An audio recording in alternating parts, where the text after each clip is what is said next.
Everyone, it is so good to see you. Welcome to KREM 2 News at Noon. I'm Laura Papetti, and we begin with this. President Trump can stand trial for charges related to the 2020 election. Here's Skylar Henry with the court ruling. The D.C. Court of Appeals rejected former President Trump's claims he's immune from prosecution for his actions while in the White House and leading up to the Capitol riots on January 6, 2021.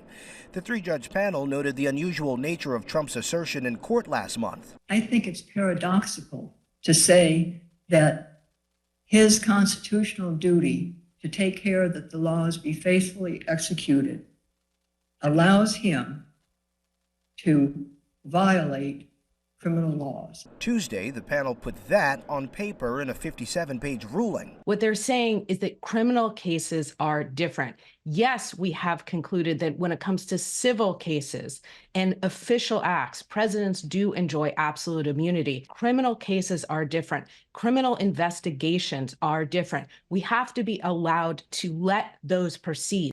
Trump's campaign responded, saying President Trump respectfully disagrees with the D.C. Circuit's decision and will appeal it in order to safeguard the presidency and the Constitution. The wait for this ruling pushed back the federal election interference trial against the former president. It had been scheduled to get underway in less than a month. The appeals court has given Trump a few weeks to go to the full D.C. Circuit Court for review, and he could take his case to the Supreme Court. I see no way that the Supreme Court does anything other than what this three-judge panel did here, if they even decide to take up the case. All of this is making it harder and harder for the current GOP presidential frontrunner to avoid going to trial as voters weigh their options for the November ballots. Skylar Henry, CBS News, Washington.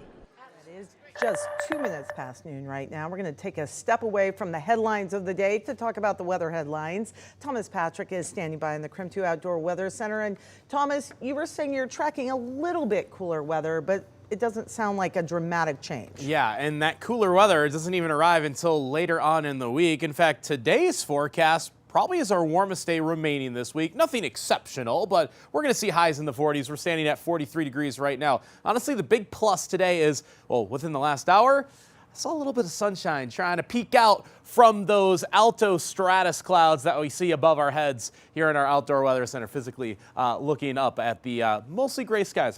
See a few spots of blue kind of intermittent within that. Quiet on Doppler radar. This morning there were a few spotty showers here or there. A lot of that has faded away. There might still be one or two. There's a little bit of a convergence zone. I think if I move my arm here, you can see just one stray little shower right over the Silver Valley, but that's about it. We're in for a dry day. We have a better chance for sun than rain, that is for sure. And any little bit of sunshine that we get might actually boost our temperatures even above that 45-degree mark. All in all, a pleasant day today, but later this week a little bit cooler and still a few rain chances to work through before we get to this weekend. We'll show you just why this Friday chance is looking like our highest chance for rain or morning snow overall. Those details are in just a few minutes. Thomas, thank you. And this continuing coverage today is disturbing. We do want to warn you about that. A mom is mourning the loss of her 3-year-old son. KREM 2's chief journalist Amanda Rowley has been looking into the investigation and has more.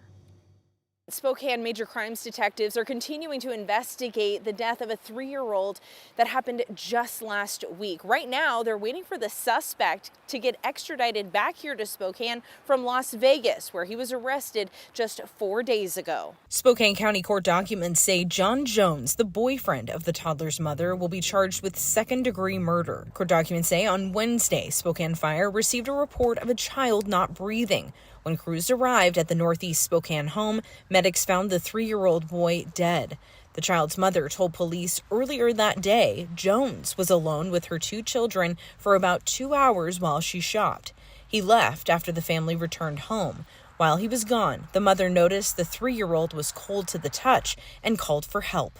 Jones never returned, but he repeatedly called and texted the mother while investigators were at the home. At one point, the mother put him on speakerphone, and officers heard Jones say, "I'm gone, I'm gone." Court documents say the medical examiner noted multiple bruises all over the toddler, including broken ribs. The ME described the injuries as similar to trauma from a serious vehicle collision or from falling 2 to 3 stories. However, investigators found no damage to the car, and the other child showed no signs of injuries. In a search for the mother's vehicle, Las Vegas police located it the day after the child's death. In a traffic stop, officers identified Jones as the driver. That's when they took him into custody. Jones does have a criminal history. Washington's Department of Corrections confirms he served a year and a half in community custody in 2010 for robbery charges. He later served nearly 11 years in prison, starting in 2014 for robbery and assault charges. I did speak with the toddler's mother today. I met with her this afternoon, and understandably so, she is still mourning the loss of her son and not yet ready to speak publicly yet. She did tell me, though, they are starting to make arrangements for her son's funeral. Reporting from the Public Safety Building, Amanda Rowley, KREM 2 News.